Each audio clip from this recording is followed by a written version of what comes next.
Hi, everyone, and welcome back to another episode of the Progressive Bitcoiner. I'm your host, Trey Walsh, and today we've got a big show. I was really looking forward to this one. We have Lyn Alden on the show. So, most of you will probably know who Lyn Alden is, focuses on macroeconomics, global financial systems, has a new book out called Broken Money that we got into. And I was really excited to talk to Lyn because she's been on a lot of other Bitcoin shows and finance shows and doing incredible work. And I wanted to focus our conversation on appealing to progressives in the left about money, about our global financial system, about the Fed, all of these nuts and bolts that usually everyday folks in general, but especially on the left, kind of shy away from talking about money and talking about a lot of the things that we want to accomplish, whether it's social funding, benefits programs, progressive values. And how do we look at money? How do we look at our global financial system and then some of the downward effects of that in the United States and what we're seeing, and why Bitcoin can actually be a pretty good answer for a lot of the things that we want to accomplish in terms of the left.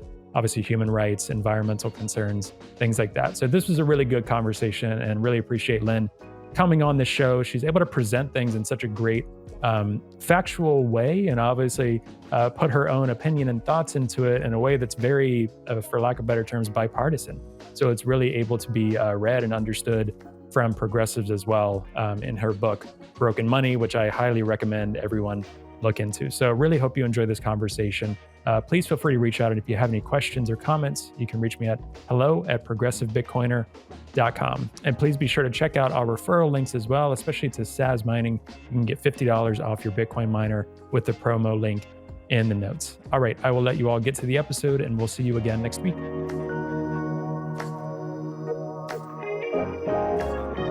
Hi, Lyn. Welcome to the Progressive Bitcoiner. How are you? Happy to be here. I'm well. Yeah, good. Welcome back from Egypt as well. I know you've been keeping a lot of us in the loop, especially on Nostr, which I'm a big Nostr evangelist on this podcast, and we'll keep telling people to go over there, especially if you want to see some more insights from Lyn on Nostr. But how was your time in Egypt? How was it being back? My time was good. I go there every year because I have family and friends in Egypt. My husband's originally from Cairo. And so we kind of live the majority of our life in the United States, and then we spend a part of each year in Egypt. And so I kind of have one foot in a developed market, one foot in a developing market, and I also try to use that as much as I can for my monetary insights as well as just personal experience. Yeah, yeah, and you could I encourage folks to check out your Twitter and your notes on Nostr as well. You were posting a lot about some of the things you had seen there, which maybe we'll touch on a bit in this conversation. But you coming on the podcast, what we were just talking about, one thing I want to do in this episode in particular. So I've got this big, what my wife called a textbook next to me here on camera. Your new book, Broken Money, which you've been on some shows talking about so far, but it's been out, what, maybe a month or so? This will be kind of a couple of weeks after we're talking now, right at the end of September here, but the book's been out for about a month. A lot of folks in the space have read it. I've read it, think it's absolutely fantastic. And we'll touch on some things in this episode, but I encourage everyone to go out and get the book, read it. We don't have enough time to go into all of it in this episode. But one thing I wanted to do with you in this episode is talk about a lot of things you discuss in the book and target it at a left and progressive audience and talk about how we can reconcile some of the things on the left, whether it's progressive politicians themselves and progressives, some of those values found in progressive camps and monetary policy, the Fed, just the underlying workings of these things. But first, I've heard you touch on it here and there. What was it like writing this monstrous text? Was it something that was easy and just flowing? You had kind of years of putting out articles and thoughts, and it just all came together. What was this project like for you? So I would say that writing it mostly was very rapid flow. There Mm, wasn't like a lot of burden there. The challenge was in the editing phase and the details phase because I had never published a full book before. mhm. And it was also challenging to do it as a side project, especially because the book ended up being a little bit bigger than I expected. Um, and I've written so much content that's kind of what made it easy to draw from. But the reason I started the book is because I felt I had content that was best in book form. So I'd written a number of big articles, and each one kind of touches on a certain area. And I felt that there are certain concepts that are complex but important enough that you kind of need to read a full thing in like chronological order. And so I didn't write a book for the sake of writing a book. Instead, I felt that this is a topic that kind of deserves a book in the sense that there are a couple major themes I wanted to discuss in the book that I hadn't seen, share too much in book form before. Sometimes in verbal form and other things like that. But I really wanted to put that into a book. And then two, I really wanted to kind of walk the reader through from kind of first principles up to the modern day of kind of the history of money, the foundations of money, banking, what's currently available on the horizon thanks to new technologies, and kind of just take that very holistic approach, and then even use that space to reconcile competing ideas, to try to really get to like the root layer of what money is, rather than just try to push one particular directional view. And so the book ended up being one that is long, but accessible. That's kind of the main Mhm. goal. Is that I think money is a topic that really deserves a good amount of time put into it, and so that's what I try to make the book for. Yeah, yeah, and that definitely came through, and I also appreciate, I mean, I read through these sections, but I might have been just in one chapter about halfway through, but you were like, "If you don't wanna read this part, you can just skip through these next 10, 15 pages, go to the next chapter." So people can also study it in terms of, I think you're really good with the chapter identifications, the headings. Recommend people read all of it, but it takes that approach as well.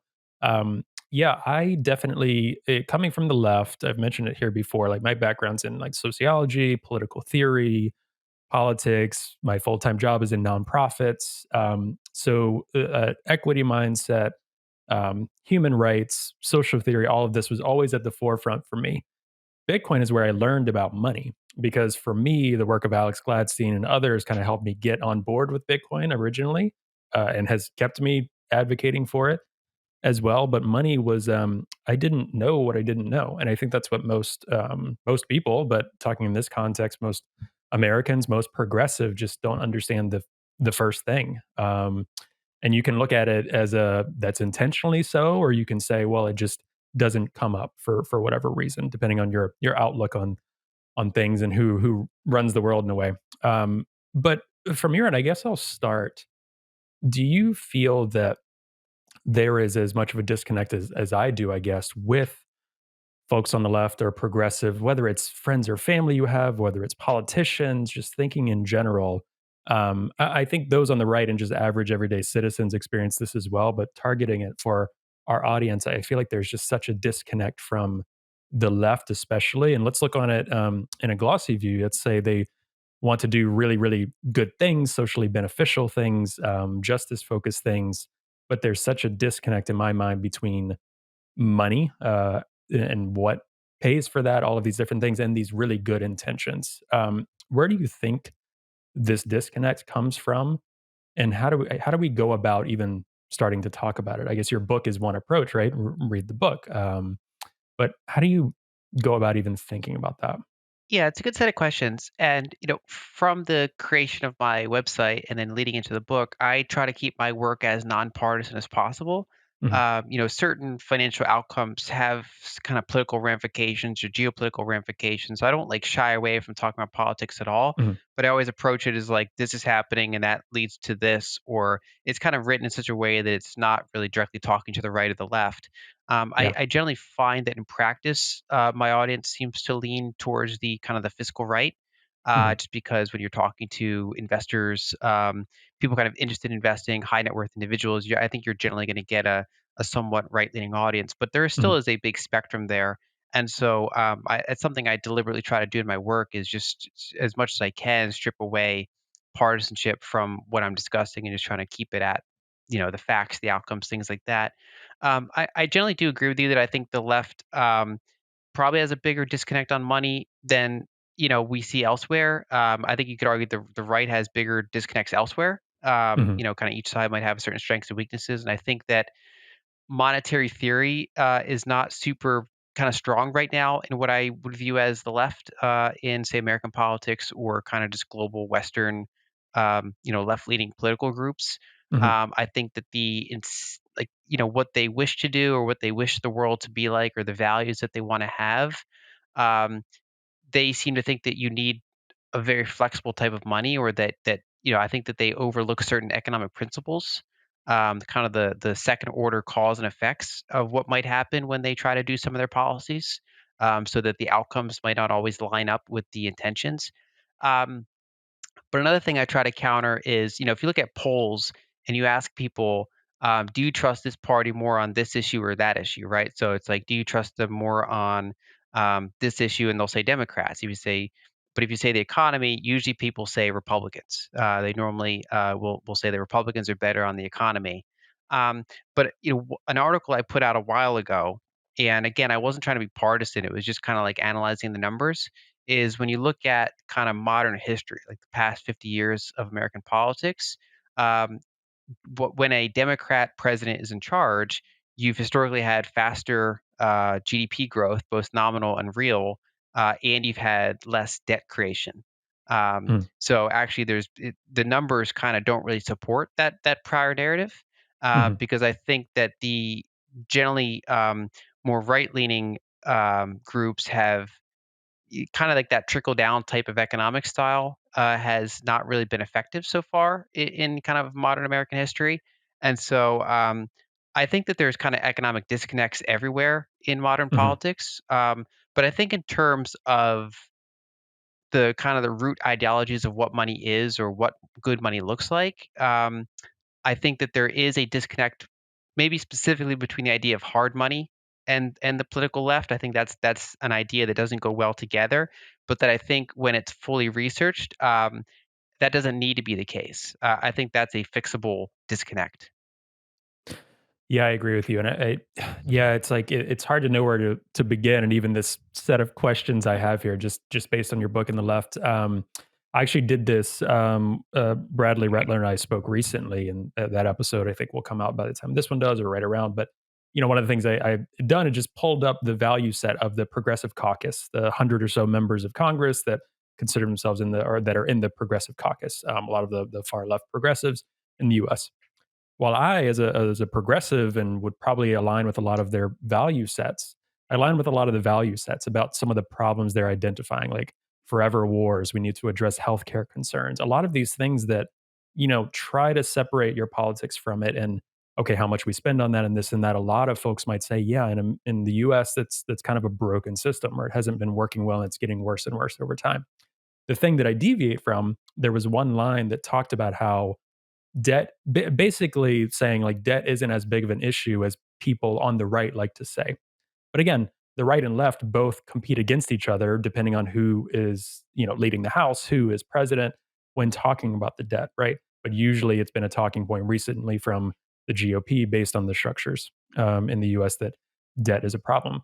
But I do have to push back on the progressive caucus and a lot of progressives saying debt is a concern. We can't keep saying, okay, student loan debt, this, okay, we can put in $10 trillion dollars into addressing our climate crisis and that's fine with no regard whatsoever for the debt crisis. So that's one thing that I think from leadership through and through the party or a vast majority of the party, especially the far left, while I agree with their intentions and their value set, there's such a disconnect from money that it's hard to know where to begin to have them look into resources. Or I'm even wondering why staffers of these politicians don't literally have a copy of like your book and read that or read other resources that talk about some of these different theories. It seems that it's not even on the table. And I'm wondering, have you or others that are talking about things in similar ways to you, have ever had contact with these staffers? Have ever had, whether it's lobbying groups or things from the left? Because I don't think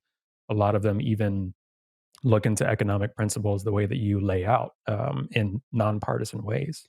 Yeah, so for the most part, they've not really reached out.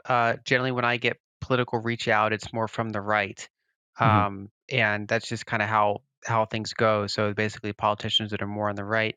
The closest one I did talk to Robert Kennedy on the left. Mm. There was like a group where he wanted to just privately be educated about some aspects of Bitcoin, um, but he's not exactly viewed as like a left figure at the moment. He's more of a his own ground. Yeah, and I've gotten flack for this, but it wasn't me putting any opinions on him specifically.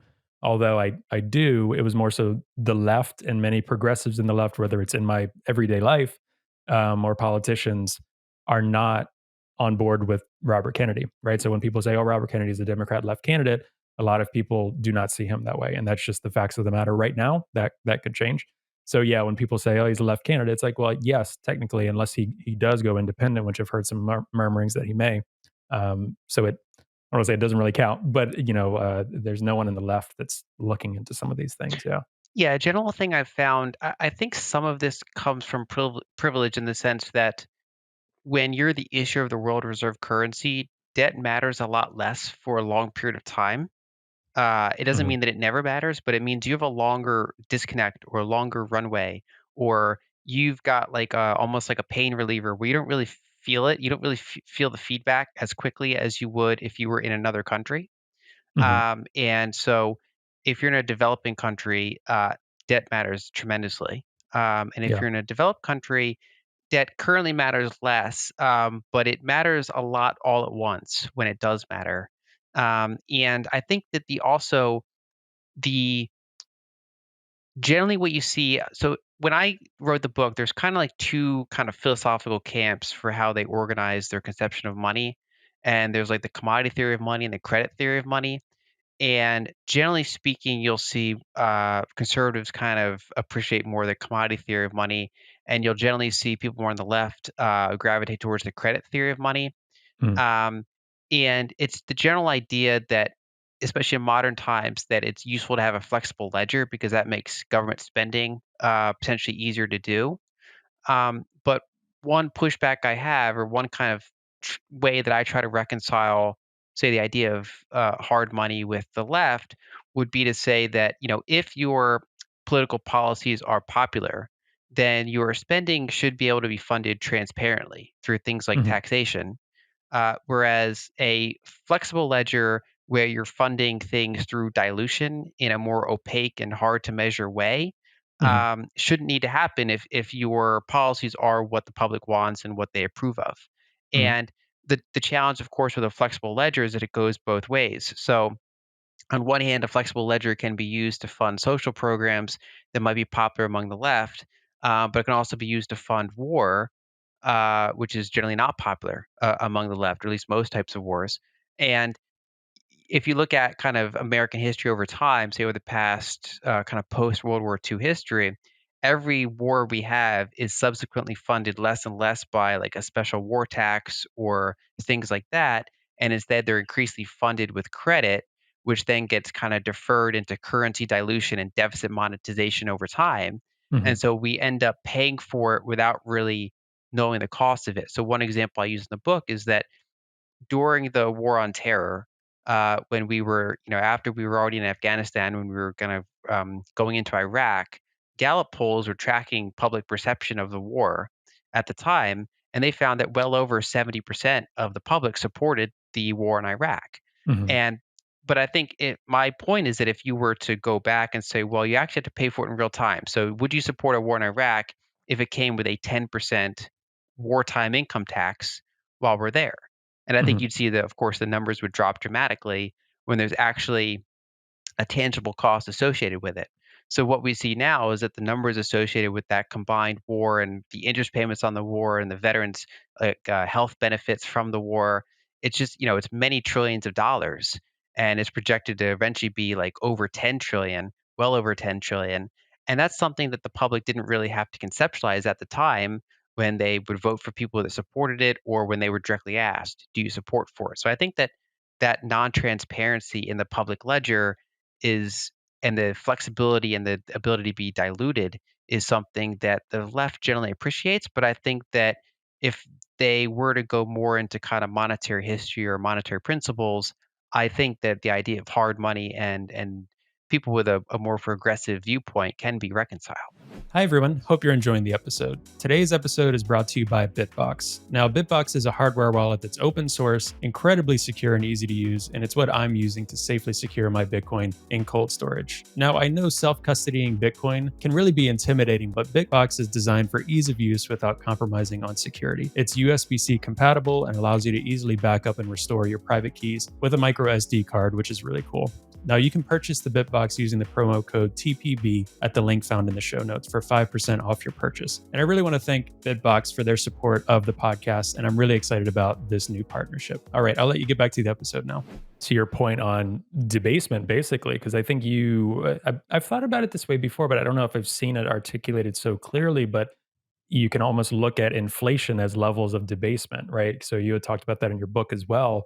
Even this, and I put out a tweet today, partly inspired by revisiting some of your text in the middle chapters or around the Fed and things like that, but saying, in my view, 2% inflation, and I'm not trying to be tongue in cheek, is a scam. The way it's promoted and talked about, in my opinion, especially. And I said, as a progressive, and I hate even having to say as a progressive, but it's like something that needs to be said and kind of with an asterisk from the left. To criticize growth in this way is not a very popular opinion on the left, even though it should be, because of these theories of debasement and things. So you had said in your book, currency debasement, around currency debasement and war, there's so many different reasons. It's kind of the chicken or the egg, like what's the inspiration for this? But if debasement can occur, it will occur, is one quote you had. And I think that's so true. The fact that, of course, and it's been said before, if you have a money printer, you're going to use it, right? And this is one thing that I'm curious your opinion on this. If you think Bitcoin fixes this at all, well, one thing I'm skeptical that Bitcoin fixes is politics. I'm not sure in maybe some ways, but our political cycles, right? We have these 4-year elections. We have this endless cycles in the Senate and Congress members, of course, but even in presidency, like no one is going to come in and say, all right, we got to rein in the debt and raise taxes and do all of this stuff, right? That's a lot of immediate pain for Americans, corporations, all of this. They wouldn't get voted in, right? So they're constantly thinking about election rather than actually running things in a responsible way. And one day someone's going to be left with the hot potato. It's just, okay, it's not me today, so tomorrow it will be someone else. And I'm curious your thoughts on if Bitcoin fixes any of this, because the way I see it, there's a lot that Bitcoin fixes, and at the very least, it's an opt-out system in a lot of ways. But addressing the current system or the current incentives is quite overwhelming to think about, especially in terms of debasement and political elections. So I think that I mean, in a hypothetical future where Bitcoin is very, very large, that has a shot at fixing it in the sense that when politicians overpromise something without knowing how to pay for it or something like that, or they want to cut taxes without cutting spending, that has more immediate feedback loops that become apparent. Mm, And so I think a variable that the public would consider in their voting is just being generally more fiscally aware, and basically being able to assess politicians. But in the current environment with a flexible ledger, we assess politicians differently than we would if politicians literally had to balance the budget or maintain very low levels of debt because they're dealing with a hard currency. And kind of going back to the prior point, um, inflation is like this invisible thing that's around us that I think this people fully don't appreciate kind of the magnitude of it because technology and productivity alone should over time lower prices of most things. The general mm, direction of prices should be down when compared to the amount of hours you have to work or compared to like a finite unit. And what central banks do in the modern era is they try to expand the money supply either through encouraging bank lending, fractions or bank lending, or by monetizing fiscal deficits. They try to support money supply growth such that it overrides that productivity driven and technologically driven deflation that would occur. And so in the developed world, for example, you have something like an average of 7% annual broad money supply growth. mm, And when you kind of look down the stack of what prices do in that environment, you have super scarce things like fine art and waterfront property generally go up in line with this money supply growth. Then you have semi-scarce things, gold, oil, houses, beef, kind of like things that are either energy intensive, labor intensive, healthcare, education, things like that, mm, childcare. Those go up at maybe 4%, 5% because we are getting better at making them or we're figuring out how to make more of them, but not at a very quick rate. So they're at a slightly lower price growth rate than the broad money supply, but still quite positive and still above CPI.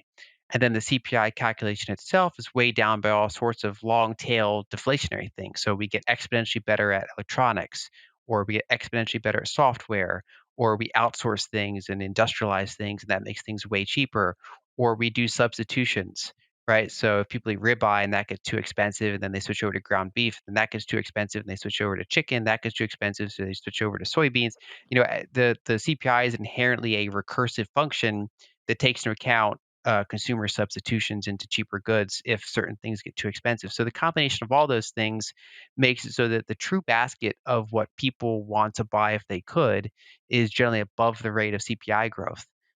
Mhm. But it's hard to measure, and it's just kind of this opaque system that they're in that in some ways is inherently unnatural.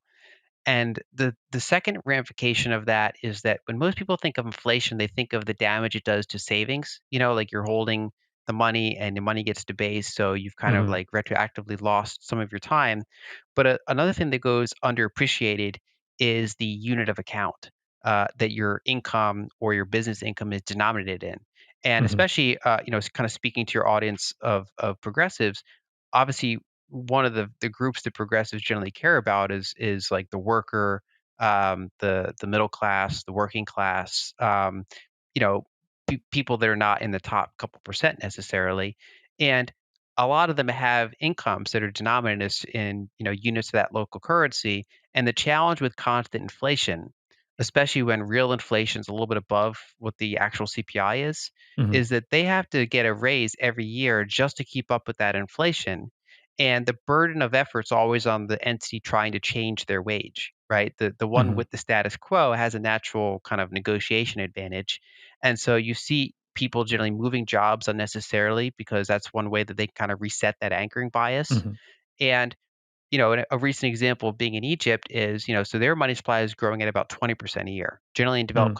developing countries, you'll see a higher rate of money supply growth to varying degrees depending on how kind of well run that country is. But theirs is about 20%. And they just recently did a dollar devaluation. So they cut their currency in half relative to the dollar. They were trying to support it at a current level, and then due to a deal with the IMF, they had to devalue their currency. Mhm. And so if you go around and ask how many Egyptians were able to get a 100% raise based on the fact that their currency was just halved, the Mhm. answer would be that 99 plus percent of them could not, right? So now Yeah. on an ongoing basis, um, their wages are not growing at 20% a year in line with the money supply growth. Their Mhm. wages did not double when the currency got cut in half. And so the vast majority of them are making fewer dollar equivalents than they were before this decentralized decision to devalue the currency. And of Mhm. course, that's an extreme example, but you see the same general thing in developed countries where if you have an average of, kind of the desired basket of goods going up 3, 4, 5% per year on average, the starting point of your wages keeping up with that is 3, 4, 5%, let alone any additional raise you should get for seniority, better productivity because you're more experienced. Mhm. And so I think that the ongoing dilution of units that you're paid in is like a under researched, under like a misunderstood area, and that the importance of that is so it's higher than just your savings being debased. It's your ongoing kind of contractual income streams. Yeah, it's again in the most pessimistic view, it's a massive cover up in terms of all this. And sometimes I do wonder because I know I've heard you mention several times like Jerome Powell or the Fed. Like a lot of them are just in a generous view doing even though I don't personally believe this, but doing the best they can given this system. And with the most generous view, sometimes it's just like what will it take to get out of this, right? Like there's, some people are like hyper Bitcoinization, like, okay, US dollar default, all of these things. I'm not personally in that camp thinking any of that will happen in our lifetime in terms of some sort of like catastrophic, like doomsday event in the United States in our lifetime. I think Bitcoin and the US dollar would be pretty parallel for a while. I would like to hope, and I think you've mentioned this too. I would like to see, I think the US dollar dominance decrease over time. You've mentioned a lot of benefits that could actually potentially do, I think, for US workers as well, in terms of, or the strength of it at least, of the dollar. So for me, it's like we need some candidates, I think, potentially that would be in politics, be in positions like the Fed. But then how do folks get up to the Fed? Well, they have to make their way through the marching orders for quite a while, and by the time they get to that point, usually there's not anyone left that would actually make drastic changes, unless they're a candidate from far right or far left or far right that also holds maybe some pretty unpopular views on other things that don't have to do with that particular job. So for me, it's just tough to know the approach here because it's just a spiral that I don't know if there's any way out. Is my pessimistic view on this. The optimistic take is, well, there's tools like Bitcoin and people slowly starting to wake up more to what's actually going on. So I think that if there's a way out, it's something like Bitcoin. So Mm, it's not to say that Bitcoin is guaranteed to be successful, but it's to say that if Bitcoin is not successful, I don't really see like a second way to do it. Realistically, mm, is probably the pessimistic view.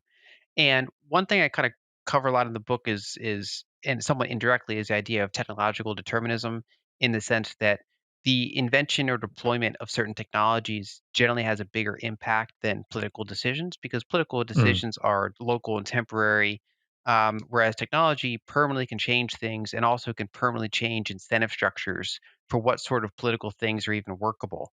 mm, And so the big example I use in the book is that, in the second half of the 1800s, they invented and more specifically deployed the telegraph system. So they mhm, deployed the telegraph across Europe, across America. They in 1866 they ran it under the Atlantic Ocean. So then you had instant communication between two continents. By the early 1900s, they had it across the Pacific, and so that's kind of the time frame for when the world entered what we can consider kind of the modern era, the telecommunication era of global instant communication, and that enabled instant transactions as well. Banks and various financial entities or customers on their behalf could communicate with each other and agree on transactions, and at the time there was like the gold standard, and gold itself could not physically settle at anywhere near that speed. I mean, basically it had to be transported securely and then it had to be verified. That's a much slower process. And so what that technology did was it basically gave banks and central banks and policymakers a lot more leeway because gold had to be abstracted so much to keep up with credit, mm, and that gave kind of these monopoly powers to central banks and the banking establishment. And so that's kind of how we ended up in this world of 160 different fiat currencies. If you're lucky, you're born in like the world reserve currency or one of the top 10 currencies. If you're unlucky, you're born in like the long tail of these currencies that go up by in supply by 20% per year, which makes it very hard to accumulate capital, mhm, or save, or have a currency that's accepted anywhere outside of your country. And the only, I think, credible way to kind of more persistently go against that is the invention of digital settlements, basically settlements that can occur as quickly as transactions can. mm, And I think Bitcoin is the first and still basically only credible way to do that in a decentralized way. And so then it becomes a matter of, is it robust and strong enough to slowly gather more and more of that monetary energy? So when you look at emerging market, as they start kind of misusing their ledger and their ledger's falling apart, more and more people in that country gravitate towards dollars or gravitate towards other types of money, and then that reduces the kind of the monetary power of the printers. Like mhm, they print and they get the consequences much more quickly because people are not really holding a lot of their value in that money anymore. And I think over time that's going to happen to the dollar. I think that basically as we get over, now we're over 100% debt to GDP. Now we're running, we're demographic top heavy. Unlike Japan, we have a structural trade deficit. So we have both a fiscal deficit and a trade deficit. Um, we have a much larger military apparatus to support than Japan does. So I think going forward, it's not that necessarily the U.S. encounters like a doomsday scenario. I think it just starts in some ways to have similar consequences to what an emerging market would have, mhm, especially because now, compared to, in an emerging market, the apex predator is kind of the dollar, right? The dollar is always something that in various ways they can try to access. And now Bitcoin is potentially an apex predator to the dollar. It's a currency with zero terminal supply growth. It can be self custody. It's decentralized. By most attributes, it's superior. And so, as long as that continues to be the case, as long as it continues to be secure, decentralized, and developers keep strengthening the ecosystem in various ways, this is what I would argue is the first kind of credible superior money to the Mhm. dollar, and it can kind of slowly choke out the dollar in a similar way that the dollar kind of slowly chokes out emerging markets that mismanage themselves. Yeah.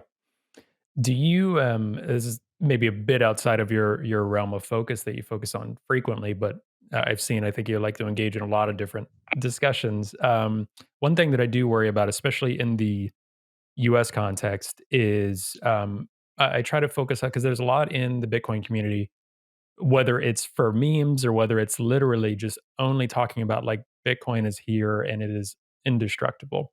So, not contrarian, but I try to push back on that or try to touch on like what are the realities of what we're playing with. That's why I try to engage in this political process, because there are politicians that can make it more difficult for things like Bitcoin to be as successful as I think it can be in the US for everyday people or for these systems to change. One of the things that's really tough for me is we hear a lot of debate between um, commodities. Like, is Bitcoin a commodity? Is it a security? Personally, I think the ship's probably sailed on it being a security. I think there's enough of a pattern where folks are saying, okay, it's a commodity, but still, I think that still it puts Bitcoin in such a box that it does not belong in. I'd like to personally see some new classification or removing some sort of classification. I think capital gains get in the way of Bitcoin. I think there's so much that's limiting it.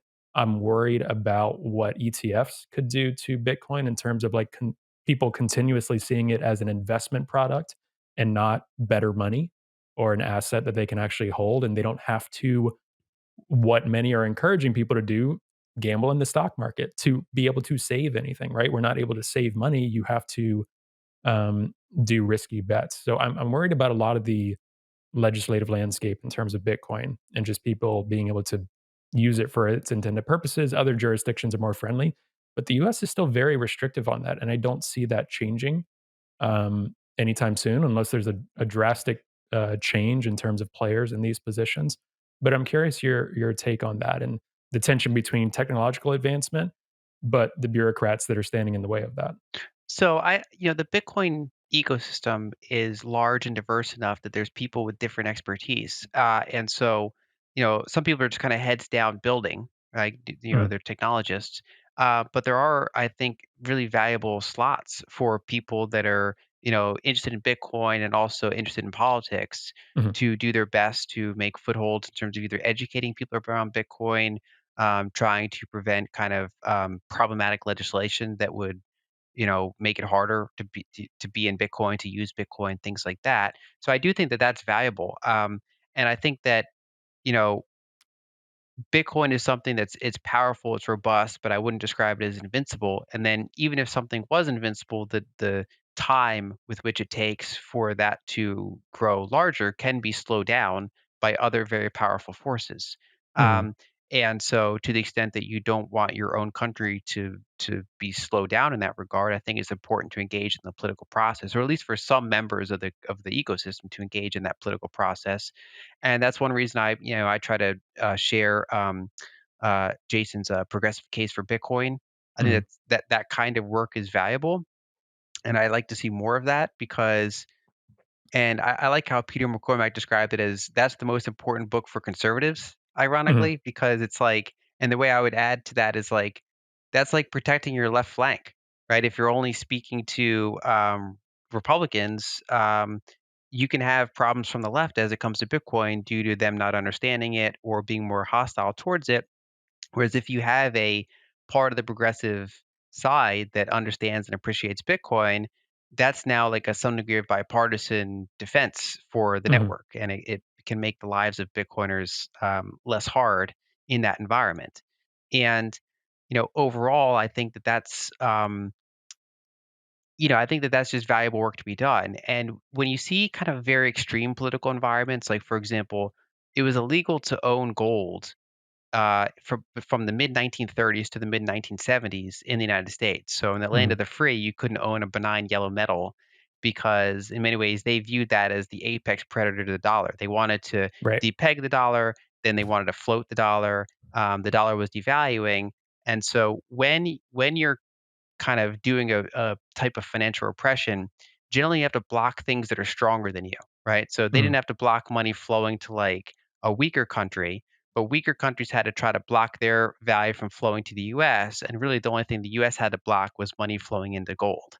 Mhm. Um, and but that was only possible because you had such a sweeping victory by one political party. I mean, at one point they controlled like 70% of Congress, and when they did these executive orders and they kind of were able to mold the Supreme Court to their view, that kind of draconian thing takes a pretty strong supermajority to establish. Mhm. Whereas if you're trying to prevent something like that happening to Bitcoin, having some degree of bipartisan support or kind of like mixing things up to some degree gives you defense against some of those extreme outcomes of like say trying to ban Bitcoin or I think other things like various hostilities towards the idea of privacy in general.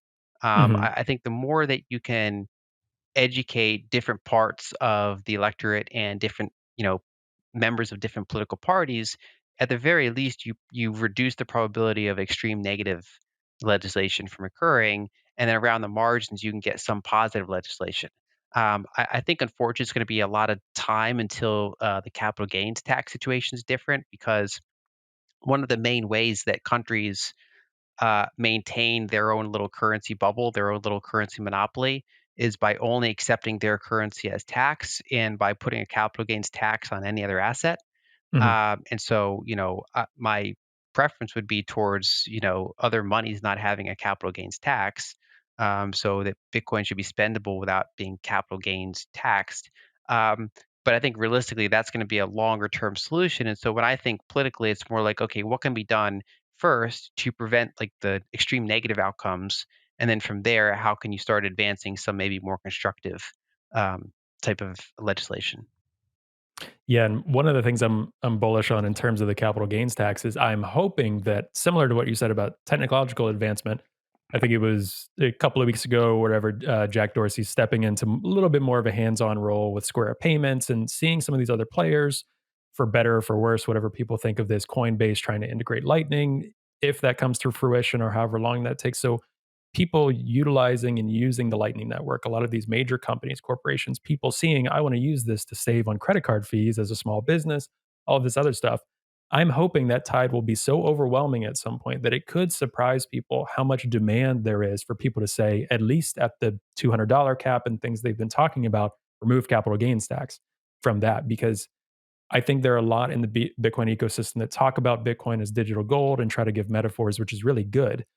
But I also you have to talk to people about Bitcoin where they're at, but I also like to say it is a electronic peer-to-peer cash system.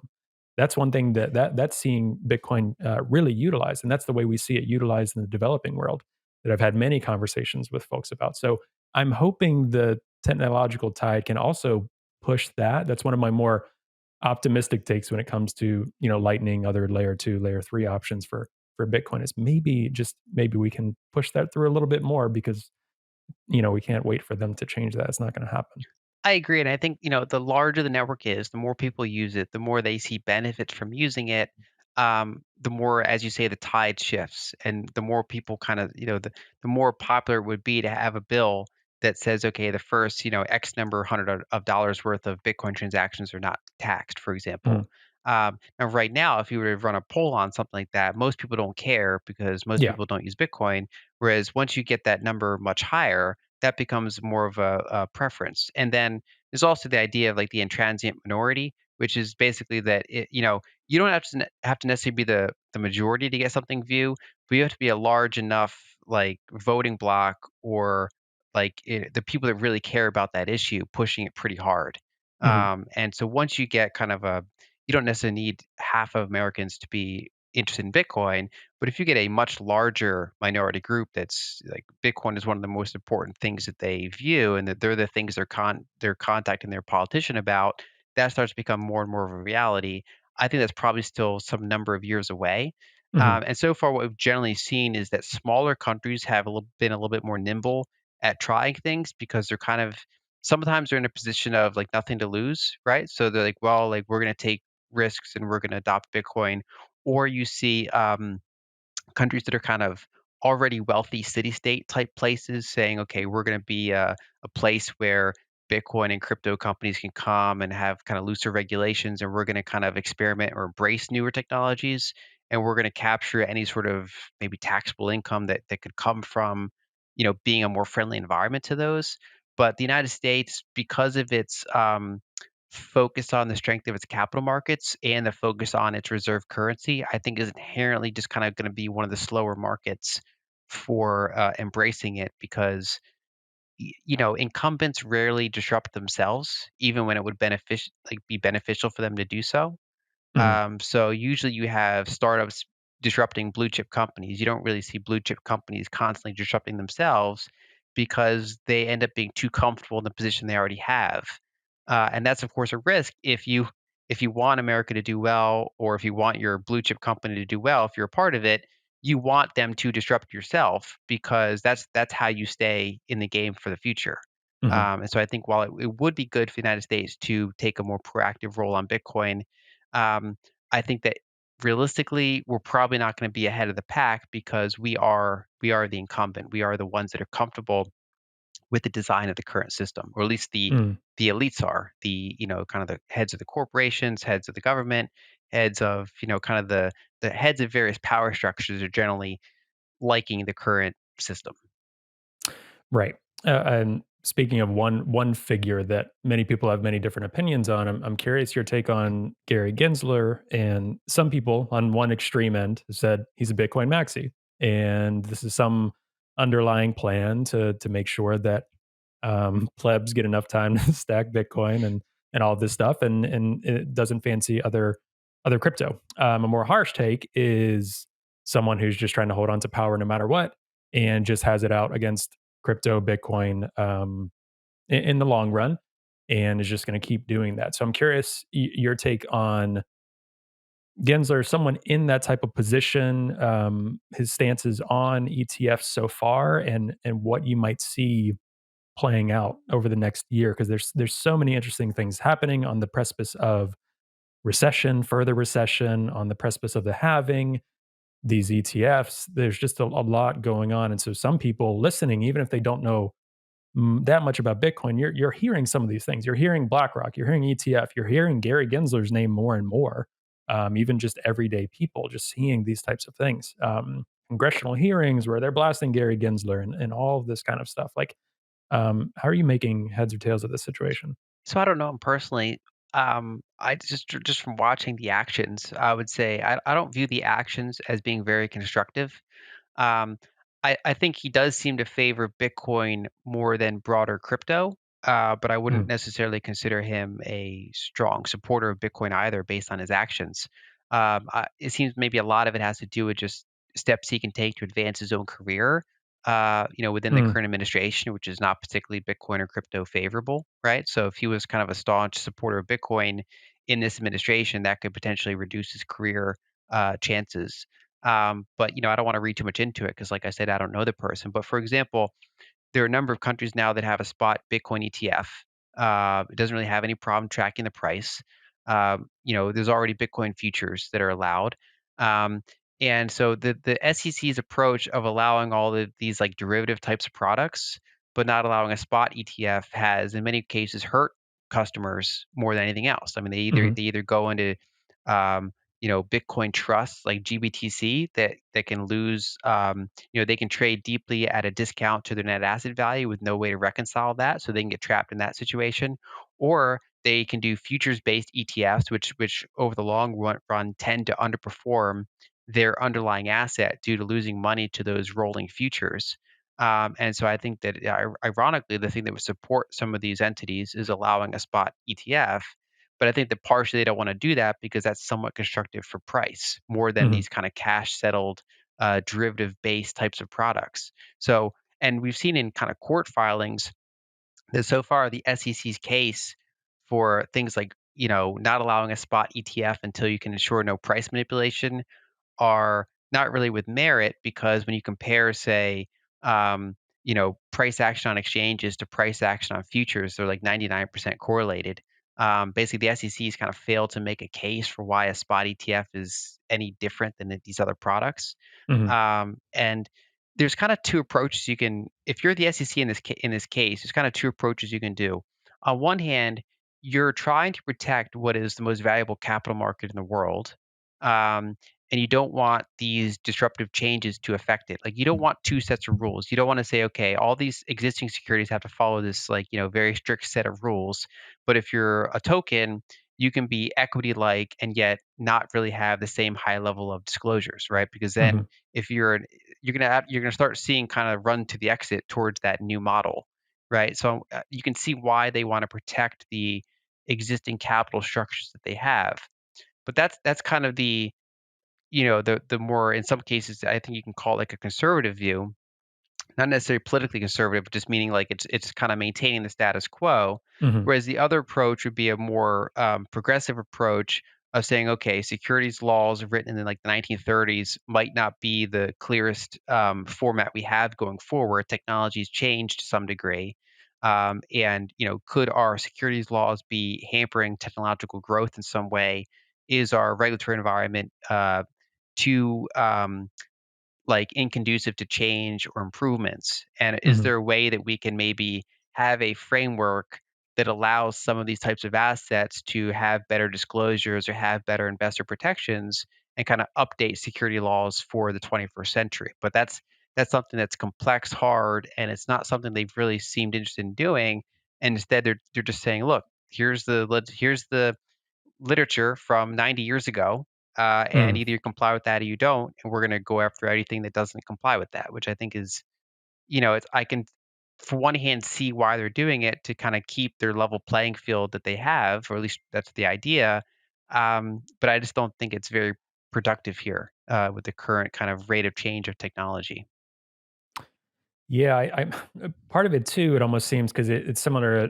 Gensler and Elizabeth Warren, for instance, in two very different positions, very different functions. I'm not even sure what they may or may not agree on personally, but the what I've seen of actions is kind of similar. Like Gary Gensler talks about protecting customers, protecting everyday Americans, and deciding for folks, okay, I know better than you. When personally, I don't think he cares as much as he's coming off. Just personally, this is just a thought.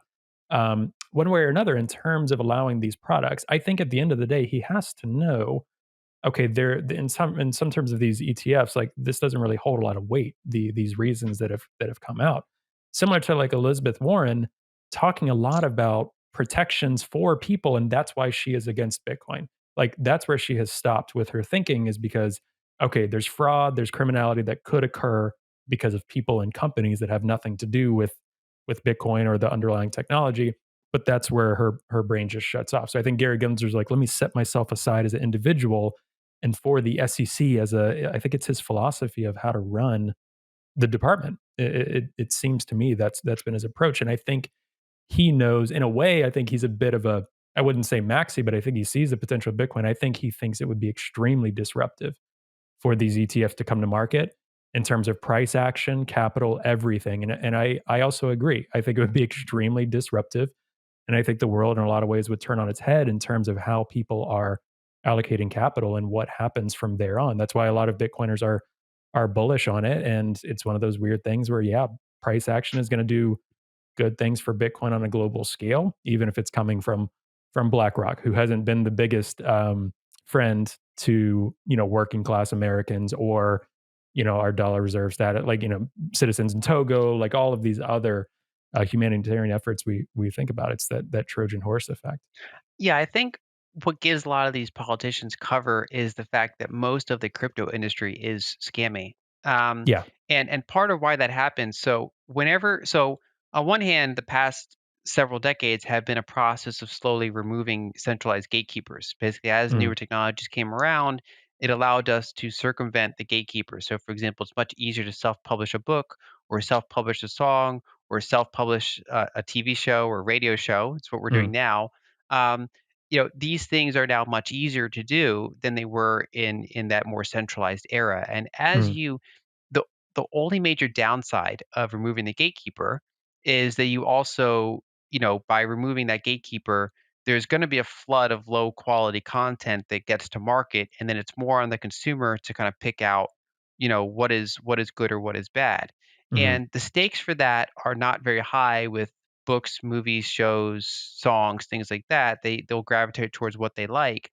The challenge is that in this era, the recent gatekeeper that's been brought down is now that we can issue peer-to-peer securities, right? We Mhm, can create this like token project and make all these promises, and people can put capital into it, and then we can rug pull them, right? mhm, And the SEC and previously the whole infrastructure of centralized exchanges and centralized brokers, things like that, that was the apparatus, that was the gatekeeping apparatus.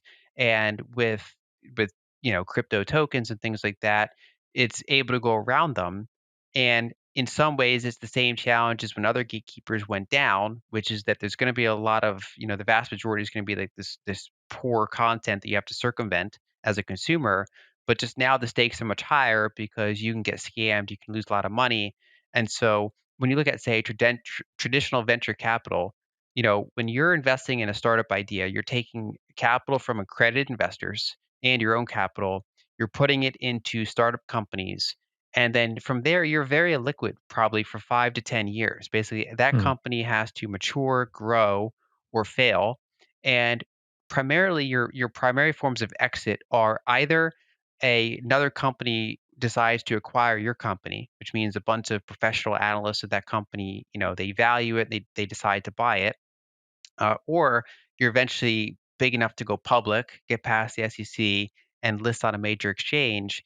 And those are the two major ways that you get exit liquidity. Whereas in the current crypto environment, you have this concept of fast exit liquidity. So mhm, founders and VCs can create this project, hype it up. They used to do a domestic ICO. Now that they go after that pretty aggressively. So then they do like a foreign ICO, and then retail investors can buy these assets, and then that can all that project can fail, but those founders and VCs already sold large amounts of the basic what is the token equity mhm, involved, and so they've removed that disconnect between the fundamentals of the project and the success of the token itself. And to some extent, the SEC is trying to reduce that type of scam. um, but I think it's also just a matter of, you know, as new markets form, it takes time for consumers to understand those, right? So, mhm, like it basically, say a younger generation is less likely to be target of a phishing scam than an older generation, because scams are just more intuitively obvious if you're more internet native or more experienced with it. mhm, Whereas if you're less experienced with it, phishing is more likely to be successful on you. And I think the same thing's generally going to happen with, say, peer-to-peer securities. That in some ways, I think the gatekeeper's kind of permanently down. These things are always going to be possible, and it's going to be more up to the consumer to kind of try to as much as they can to avoid scams. And the SEC still has a lot of cover because they can point to this whole industry and say it's almost all scams. mhm. Yeah, it's I mean, they've buried themselves in all of that, and that's I mean, you kind of said that's the downside to the system we have, and I think there are more upsides to it. It's almost like a centralized very this is a free market playing out in a lot of ways and just figuring out that type of industry. Another thing I wanted to be sure to bring up with you because it unfortunately seems very partisan that I wanted to address was CBDCs. In terms of actual politicians signing on or supportive, the only politicians, to my knowledge, that have been really outwardly focused, there might be a couple of Democrats here and there, um, on okay, wanting to ban CBDCs. Obviously, just went through the House Financial Committee in terms of a recommendation to not approve any CBDCs or creation of CBDCs by the Fed. Have been all Republican, right? So when those actions happen, and what I try to say, because some Bitcoiners and I have gone back and forth on this, it's not because I think there are inherent properties of why something is progressive or left or right. Same with Bitcoin, the same thing that Jason would talk about in his book and other things.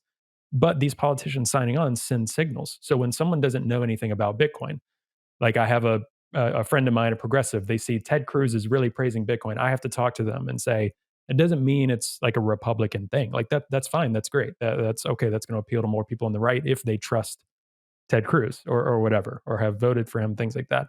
So CBDC being such a partisan issue, first of all, I think there's such a generational thing as well. I believe it was Maxine Waters saying, okay, well, we need to stay ahead of China. It's actually a new technology that's really cool, but then they'll completely dismiss Bitcoin, which is, I think, the hysterical irony to me is they're saying CBDCs are the wave of the future, and we have to stay ahead of China. They're constantly a certain group of Democrats are constantly thinking about global position and competition with China rather than our own citizens and saying that it's a technological innovation. So obviously, I can assume, and you've spoken on your thoughts on CBDCs, but in terms of this partisan politics, is that something that makes sense to you? Is that what are your thoughts on that with this recent news? So I think it's something that, if people get educated on, it doesn't have to be that partisan.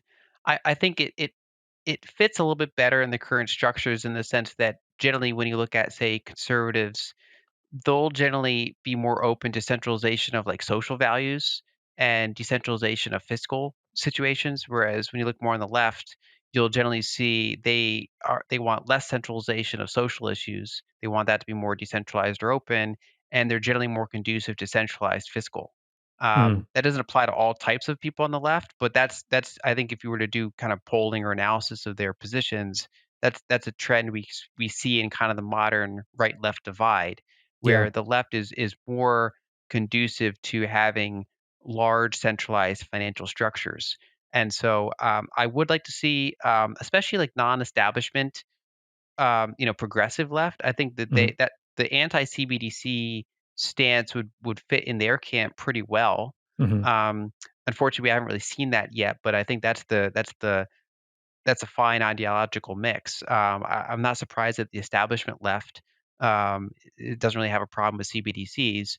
I think an intellectual exercise to go through is to realize how centralizing and semi-authoritarian CBDCs can be, and then imagine them in the hands of your political adversary, right? So mhm, imagine if you're a progressive, imagine conservatives having the power over a CBDC, having the power of being able to program your money, being able to easily surveil your money, um, things like that. Like, would CBDCs be useful in Saudi Arabia? And if you were a gay person there, what would you think of the existence of that, right? mhm, So basically put yourselves, if you were to kind of roll the dice and you appear somewhere in the world, would you want CBDCs to exist there? Especially, would you want them to be the only type of money there, right? Um, and so I think that's one way to look at it is to kind of realize that you're not always going to be the one controlling the CBDC, right? I mhm. mean, I think if people imagine their own party controlling the CBDC, they're like, well, what's the harm? They say, look, we can make money more accessible to people. Um, we can have various tools. We can track down on illicit activity more. Basically, you can always kind of just list a couple of the positives, but then you just have to imagine that no longer being in your control, and all of those things can be turned against you. And that's why I think that it should be more appreciated by parts of the left than it is. Mhm. That's also why I appreciate the work of the Human Rights Foundation. Yeah. They're pro democracy around the world, and they use Bitcoin as a tool for financial freedom because I think one thing you see is that not a lot of kind of human rights groups realize the importance of financial freedom Mhm. and the vector that authoritarian regimes can use to control their people by controlling their finances, surveilling their finances. And that's one of the things that the Human Rights Foundation, I think, thanks to Alex Gladstein, figured out earlier than others. And Mhm. they've been kind of, taking a more pro Bitcoin, pro stablecoin in some cases, and cautious of things like central bank digital currencies. And I would like to see more of those education points or those talking points spread to parts of the left. Yeah, and I think that's one of the biggest selling point on the left. I think the environmental aspect of Bitcoin and Bitcoin mining has gotten drastically better over the last year with so many faces, Troy, Margot, Daniel Batten, so many people putting out really good research and practical things that suggest to the left, okay, the ship is sailing a bit on some of those solutions we have to practical things like methane emissions and flaring and things like that. But I was talking to a friend the other day about Bitcoin because they knew I was doing the podcast and things, and they're like, Tell me more about your crypto podcast." Was one thing they said, and I was like, "Well, okay, let's back up. Okay, it's Bitcoin, not crypto." Made a joke, but, episode I did with Farida, on Togo and human rights activity, that was their, like, light bulb moment as a progressive. They were like, they literally were like, "That was the missing piece for me." they were like, I didn't know what the use case was. And for me, I was like, okay, got to keep hitting home on human right. And that's one point that comes up almost every episode I do, no matter who the guest is, no matter what political persuasion or focus point is. Okay, imagine if your enemy or not your team was in control of a CBDC. I say the same thing about Bitcoin. Imagine if, someone who was very anti gay rights in the US, like, okay, they can shut down an abortion clinic in Texas that you wanted to advocate for, the banking system there, like all of these different scenarios. Some of those connections, but human rights is one that I think a lot of us in the Bitcoin bubble know a lot about at this point, regardless of political persuasion. I think a lot of Bitcoiners agree on the human rights stuff, regardless if someone is as left as me or as right as anyone else. We agree a lot on the human rights stuff. But in the general population, that's not trickling down enough into mainstream articles. It's starting to. So that's my optimistic take, is that once the left hears more and more about those human rights angle, that'll be the use case for them. Because there's a lot of things that the left cares about that isn't applying to maybe most Americans, right? But it might be applying to folks in developed nations. So that's one of the hopeful takes for me, is that the human rights angle really takes off. Yeah, there was a reason that part 6 of my book focused on human rights, and Mhm. Alex Gladstein is one of the most cited people in my book, Yeah. because I do think that that is a educational vector that still has a lot of low-hanging fruit Hmm. to be successful. As you point out, the Bitcoin energy perception is changing rapidly thanks to so much education and research on that subject, and I think the next wave to really go after is this human rights angle. And so the fact that the Human Rights Foundation keeps finding use cases and case studies is useful, and I think that that's like an initial seed. And I was there. There was a really big person who I think is generally considered on the left. I won't say who it is, but basically they explained that my bringing up the fact that Bitcoin was used by Afghani women in like Hmm. 2013. And that it allowed women to like have a financial system that empowers themselves, even allowed some of them to as they left the country be able to leave with their capital. Hmm. um, Kind of was like a light bulb moment for them, and so that kind of gave them a foothold. So when they hear like a lot of negative stuff elsewhere, like, oh, it promotes money laundering or it's bad for the environment or something like that, they're like, well, but wait a minute, right? And so I think that that Hmm. is another. It's just a key thing that I try to emphasize as much as I can in my work. I try to recommend the works of Alex Gladstein, and anyone else who's willing to kind of go down that view. And I think unfortunately, right now, because of the limited scale of Bitcoin and kind of the volatility of Bitcoin, it's still hard to find like super useful use cases of that. But I think that there are a lot of us that are, say, putting capital into places that are trying to make Bitcoin more private, trying to make wallets and things like that that can help support activists, Hmm. human rights activists, and trying to make these tools more available. But Bitcoin and stable coins combined, especially when you say, okay, how does an Argentinian protect themselves from 100% inflation? And Yep. the answer is, well, they go into stable coins, they go into Bitcoin, they go into whatever other finite asset they can get their hands on. Um, and I think that this is just it's super important to keep bringing up examples of this, and to keep kind of because that's something that I think the left should easily appreciate if they hear it enough times and say, "Wait a second. So if I was in this type of jurisdiction, I would very much want something like Bitcoin or some type of either more private money, more censorship resistant money, money that I can hold, and things like that. That some central authority might not be able to fully track or easily steal from me, at least without putting considerable resources into doing so." Hmm. Yeah, absolutely. Lynn, thank you for this conversation. There's so many other questions that we didn't get to that maybe I'll have to shoot you, or we can do another episode another time. But when you look out, so you're back from vacation, you're plugging back in. Obviously, you're gonna be talking about the book a lot more. What's up ahead for you in the next 6 months to a year? So I'd love to hear what's up ahead for you, and then also what are you making right now of our global financial system? There's obviously, that's a loaded question, but we're in quite a bit of a crab market, a lot of recession talk. what are some of the things you're looking out for in the next 6 months to a year? So for my own approach, I'm going to try to consolidate a little bit. I've stretched myself pretty thin lately, Yeah, and so I'm seems really like it. kind of focus on quality over quantity. Really try to have that work life balance, stay refreshed. I do have a second book idea. It's not my highest priority, but it's kind of it's there.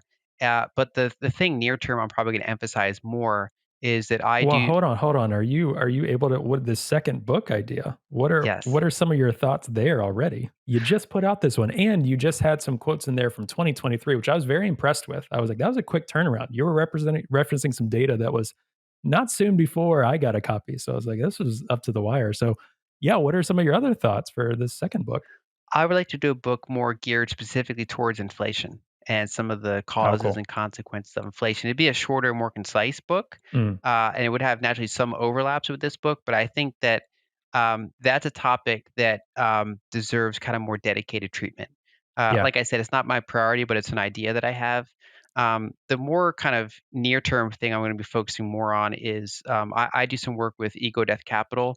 It's a Mhm, Bitcoin venture firm and we invest in like seed stage companies. So that's something I'm getting a little bit more involved with over time because it kind of goes back to that prior point of technological determinism. If you don't like how the current system is, one of the options is to try to change it politically, which I think is important for people to do. But that's like a temporary local thing, and mhm, whenever you make a victory, you always have to like hold that victory. It can easily just get pushed back yeah. against you. Whereas technological changes are more permanent. Like if you invent refrigeration, if you invent electricity, if you invent, X, Y, Z, that's something that's out of the box now. It's like permanently Mhm, able to improve someone's quality of life. And so if you think that people that should have more access to privacy or more access to good money or more access to whatever you think they should have access to, in addition to politically arguing for that, if you can find ways or fund people who have ideas of how to make those things easier, more accessible, more robust, more successful, that's something that you can do. So I'm focusing a little bit more on that venture side. Um, and when I think about the broad macro picture, um, I generally think that something that's going to be a big topic in the years ahead. I think the two things that I think are going to be reoccurring macro topics. One would be the potential for energy scarcity. This is another mhm, topic that can be very politicized between the right and the left. mhm, But I think I think probably in the years ahead that's going to be a recurring theme, unfortunately. And number two would be um, that when you have very high public debt levels as a percentage of GDP, um, it can be hard to use interest rates as a tool for tamping down inflation because when you have low public debt levels and you raise interest rates, it puts downward pressure on private sector bank lending, which is disinflationary. And it doesn't put too much pressure on public finances because debt's low to begin with. So the mhm, interest expense is not a big deal. But if you have very high public debt levels and you try to use interest rates as a tool, although it is putting down pressure on the private sector, it's also blowing out the public interest expense and mhm. public deficit, which at a certain magnitude can ironically be inflationary or stimulatory. Yeah, if it's the And debt spiral, it's gotta be. Yeah. exactly, and maybe not to the groups you want. It goes to it's like proof of stake. Mhm. It goes to those who have capital, Right, right? yep, yep. So that's a situation that I think is again going to be reoccurring. It's not going to be like the big deal every month, Mhm, but I think that that's along with the energy angle because that's one of the inflationary components we could run into. That tools to bring down inflation if they're interest rate focused, might not be as effective as they used to be. mhm. So those are kind of the two big macro themes I'm kind of focused on, and I think that that's again going that long term picture of what can change the current system. I think the ever growing public debt and the ability to kind of keep interest expense low on that debt is one of the things that can eventually not say next month, but eventually over time increasingly destabilize this kind of developed world financial system in a similar way that emerging markets get destabilized on a regular basis. Yeah, and didn't you hear that the Fed has, penciled in a recession for 2027? I thought that was absolutely hysterical, Yeah. that quote that came out. Oh, boy. Anyway, thank you so much, Lynn. Where can people find you? I know you have a newsletter. I know you're on Twitter, on Noster, where I try to spend more time as well. But where can folks find you? And I'll add it to the show notes as well. Yeah, so they can find me at lynalden.com. That's my main hub. I'm on Twitter at Lyn Alden Contact. They can look me up on Noster, or they can check out Broken Money on Amazon. Nice. Awesome. Thank you so much, Lynn. This is such a pleasure. Appreciate you taking time. Hopefully you're not too jet lagged too. That was another thing I was thinking. And good luck with everything, and we'll talk to you soon. Yep, thank you.